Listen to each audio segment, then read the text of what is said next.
On most mornings, when the students of North Crest Academy gathered in the courtyard before class, there was always one boy standing slightly apart from everyone else. His name was Elric Dune, and to many of the students, he was simply the poor boy they laughed at. His school uniform was faded from years of washing, his shoes were worn thin at the edges, and his backpack had been carefully stitched together several times by his mother's hands. Some students pretended not to notice him, but others made sure he noticed them. "Look," one boy whispered loudly to his friends, pointing at Elric as he passed. "The scholarship charity case has arrived." Laughter followed him like a shadow. Elric heard every word, but he rarely responded. Instead, he kept his head slightly lowered and walked toward his classroom with quiet determination. Inside his mind, however, something very different was happening. While others saw a boy who had nothing, Elric carried a quiet belief that his life would not always look this way. He remembered something his mother often told him when the world felt heavy. "People may laugh at where you start," she would say softly, "but they cannot control where you finish." Those words lived deep in Elric's heart. Every insult he heard at school did not break him. Instead, it quietly pushed him forward. What none of the students laughing in that courtyard understood was that Elric was already building something inside himself that no one could see yet: discipline, patience, and a powerful determination to one day change the story everyone believed about him. Elric's life outside school looked very different from the lives of most of his classmates. While many students returned to comfortable homes filled with space and quiet, Elric lived with his mother in a small rented room above a repair shop on the edge of the city. The building was old, and the stairs creaked loudly every time someone walked up them. Inside the room, there was just enough space for a narrow bed, a small wooden table, and a single lamp that flickered whenever the electricity struggled to stay on. Despite the modest surroundings, Elric's mother, Mara Dune, always tried to fill the room with warmth. Every evening she returned home from the market where she sold vegetables, her hands tired, but her voice still gentle. One night, as they shared a simple dinner of rice and soup, Mara noticed the silence on her son's face. "Did something happen at school today?" she asked quietly. Elric hesitated before answering. "Nothing new," he said. "Just the usual jokes." Mara looked at him carefully and reached across the table. "Listen to me," she said firmly. "The world often laughs at people before it understands them." Elric nodded, though the words were difficult to fully believe at that age. Still, something about the calm confidence in his mother's voice gave him strength. Later that night, after she fell asleep, Elric sat beside the small lamp with one of the old business books he borrowed from the public library.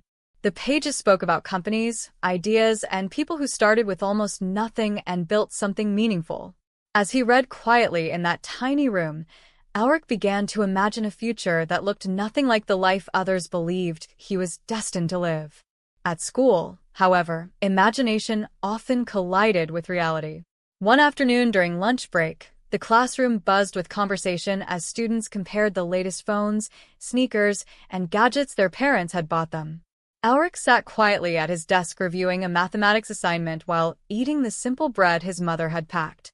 Across the room, a confident student named Rovan Hale noticed him and decided to entertain his friends. Rovan came from one of the wealthiest families in the city, and he enjoyed reminding others of it. Walking toward Elric's desk with a playful smile that carried no kindness, Rovan held up a brand new phone and said loudly, "Hey, Elric, do you know what this costs?" A few students nearby laughed, sensing what was coming. Elric looked up calmly. "No," he replied. Rovan smirked. "Of course you don't. It probably costs more than your whole apartment." The classroom erupted with laughter. For a moment, the noise filled the room like thunder. Elric paused, then slowly closed his notebook. He looked directly at Rovan and said in a quiet, steady voice, "Maybe you're right. But one day, I might own the company that makes it." The laughter grew, even louder. Someone clapped sarcastically. "Listen to the dreamer," another student said. Rovan shook his head with amusement. "Sure, Elric. When that happens, remember us." The bell rang shortly after, ending the moment. As students left the classroom still laughing, Elric returned to his notebook. What they heard as a joke was not a joke to him at all. In his mind, the sentence he had just spoken felt like a promise he had quietly made to himself. Not everyone in the school dismissed Elric so quickly. His mathematics teacher, Professor Varric Sol, had been observing him for months. Varric noticed how Elric stayed after class when others rushed out the door, studying complex problems with patience that most students never showed. One evening, as the classroom emptied, Varric approached him. "Elric," he said, leaning against the desk, "why do you push yourself this hard?" Elric looked slightly surprised by the question. After a moment he replied, "Because I know I won't get many chances in life. When I see one, I want to be ready." Varric studied him quietly before smiling. "That is a rare answer," he said. From that day forward, the teacher began giving Elric extra materials, books about economics, technology, and business strategy. Elric treated each one like treasure. While other students spent evenings watching television or scrolling through social media, he sat at the small table in his room studying ideas that felt far bigger than the world he currently lived in. Some nights, he would look out the small window toward the distant lights of the city's financial district. Those buildings seemed like another universe. Yet something inside him whispered that he would one day belong in that world. The whispers of doubt from classmates still echoed in his ears, but they were slowly being replaced by a quieter, stronger voice inside him. It was the voice of belief.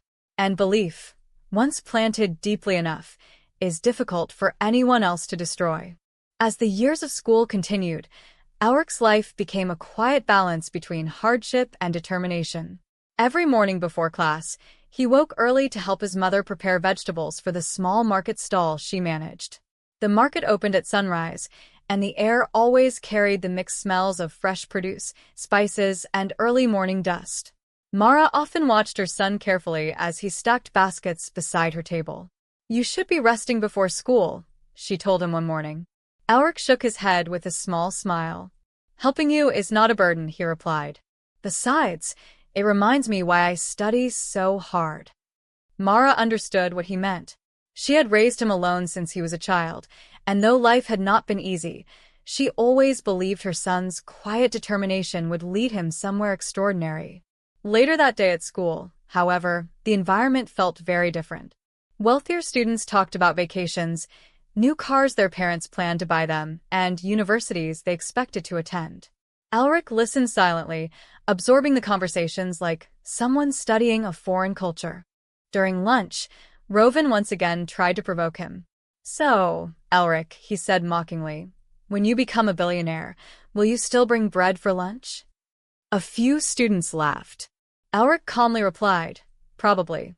Bread is simple, and simple things last longer." His response confused them. They expected anger or embarrassment, but Elric offered neither. What they did not understand was that their jokes had slowly lost their power over him. Each insult had gradually transformed into fuel, quietly strengthening his resolve to build a life that no one in that classroom could yet imagine. One evening, after returning home from school and the market, Elric discovered something that quietly changed the direction of his life. A neighbor who lived downstairs owned a small electronics repair shop and had thrown away an old broken laptop that he believed could never work again.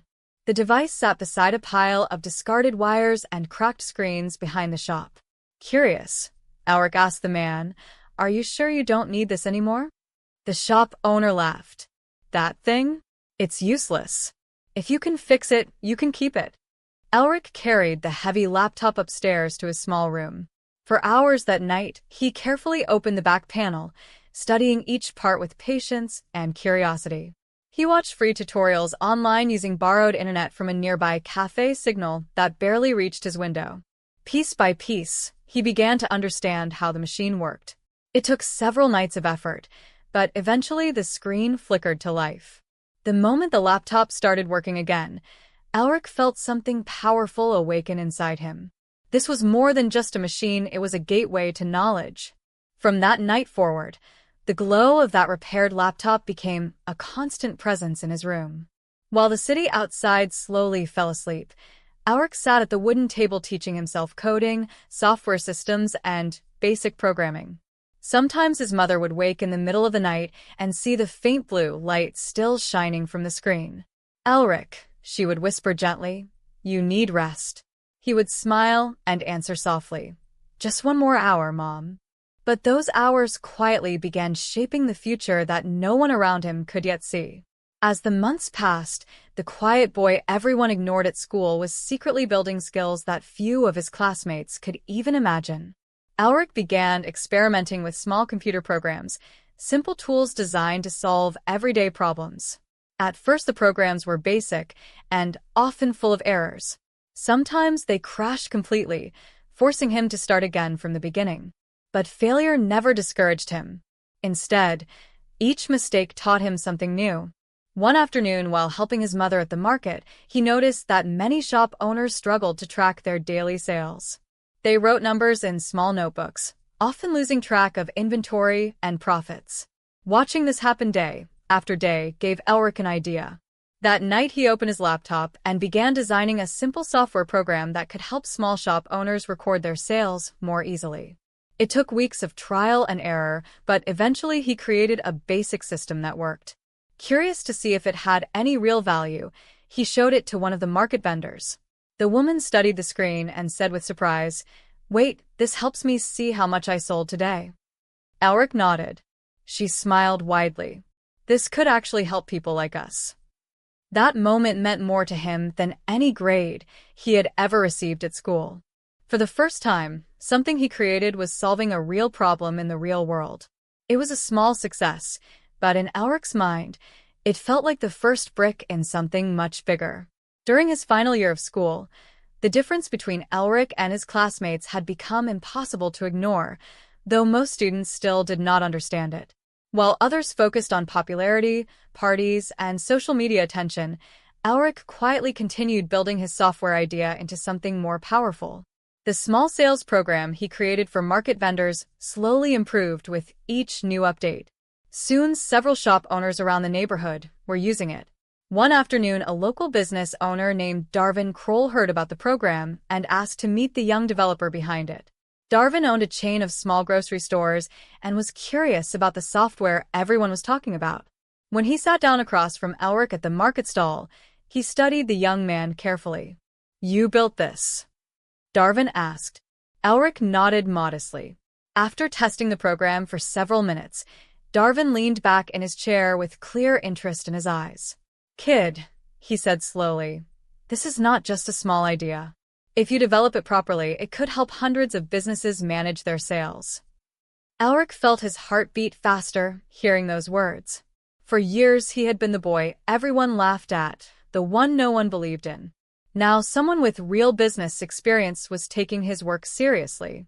As the conversation ended, Darvin shook his hand firmly and said something that Elric would never forget. "Don't stop building this.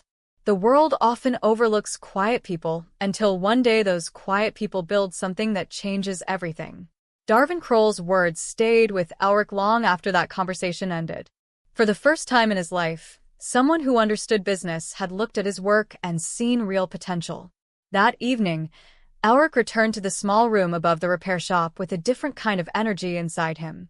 The program he had built was no longer just a small experiment. It had become an opportunity. Night after night, he continued improving the system. He added better inventory tracking, daily reports, and simple financial summaries that even small shop owners could easily understand. Sometimes the work was exhausting. There were moments when the program crashed unexpectedly, erasing hours of progress. Yet every time frustration appeared, Elric reminded himself why he started. One night, his mother noticed the intensity in his eyes as he worked. "You've been staring at that screen for hours," Mara said gently. "What exactly are you building?"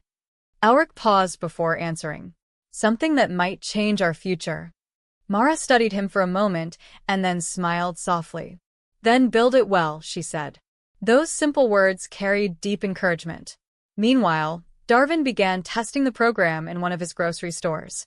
Within weeks, he called Elric again with surprising feedback. "This thing works better than the expensive systems some companies sell," he said over the phone. "You may not realize it yet, but you're sitting on something valuable." Hearing those words strengthened Elric's determination.